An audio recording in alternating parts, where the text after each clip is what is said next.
Over time, the Rolling Stones were able to cultivate an image of rebelliousness and anti-authority. On the cusp of their early albums, The Rolling Stones in 1964 and Out of Our Heads in 1965, this idea would become a permanent fixture with their subsequent records, Their Satanic Majesty's Request in 1965, Let It Bleed in 1969, and of course 1971's infamous Sticky Fingers record. Nevertheless, the Rolling Stones are a band that will always be remembered for their towering achievements in rock and roll. But more than that, we must discuss why they were once banned, their mark on the music world, and a pivotal decision that was misunderstood. Let's get into this second episode of Evermore Sound, Songology.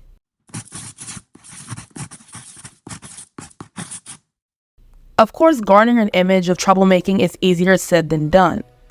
It all came down to a marketing ploy.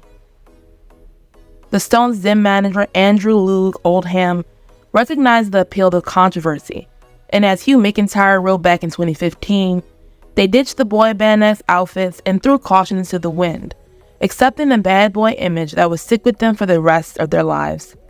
End quote. At this time, the British invasion was happening on both sides of the world, including with bands like the Yardbirds, the Beatles, the Who, and the Hollies, and even more. Central to the British invasion was Lonnie Donegan's skiffle tradition, which played a huge part in the rise of the Beatles.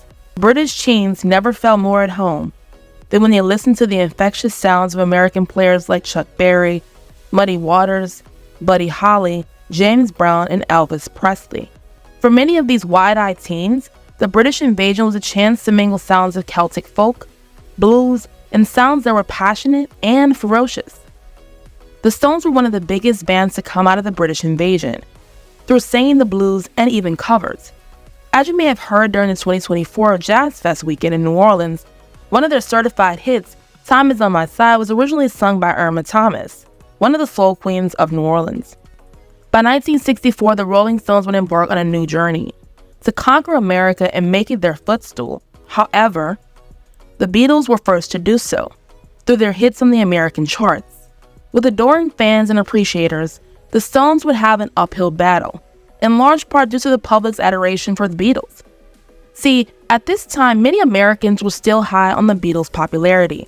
Naturally, the Stones drew some comparisons. By June 5th of the same year, the Rolling Stones would play their first sold-out gig in San Bernardino. However, the Stones' success was not overnight. In fact, Bobby V was most likely a bigger draw, as history tells us. It wasn't until their Carnegie Hill show and the aforementioned concert in San Bernardino that the Rolling Stones could ever claim to be anything but remarkable. As with some artists during this time, it was customary to cover songs that received less radio play than with the original singers.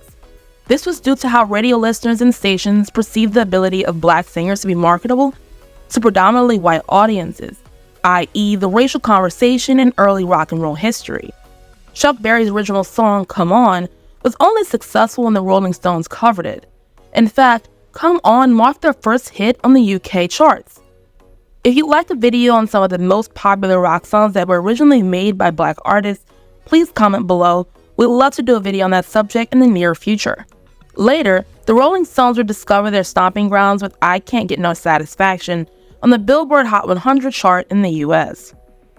Controversy made the band a bigger topic of conversation.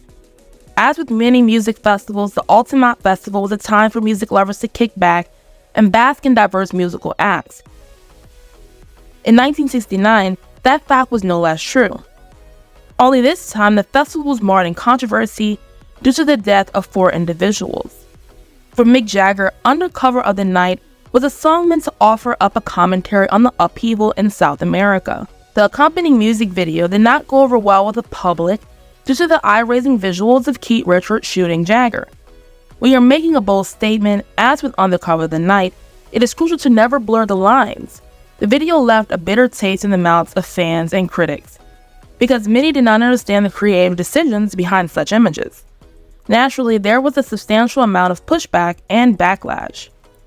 Jagger explained his decision and said, "It's a film which goes over with our new single, which is about political repression, violence. I noticed we all got your reactions when the violent bits came. We never got a chance to see them ourselves. We were only allowed to see you shaking your head. We didn't want to dress the song up in cliches. we wanted to do a video that was about the song. Furthermore, the video was banned from MTV and BBC due to the graphic depiction of violence. As we understand it now, his intention was to highlight the repressive nature of Argentina and Chile's government. Additionally, Jagger was inspired by William Burroughs' novel, Cities of the Red Knight. In an earnest effort to be anti-establishment and against authoritarian regimes, the Rolling Stones were banned due to a premature commentary on foreign politics, leading to an edited version airing on MTV sometime later.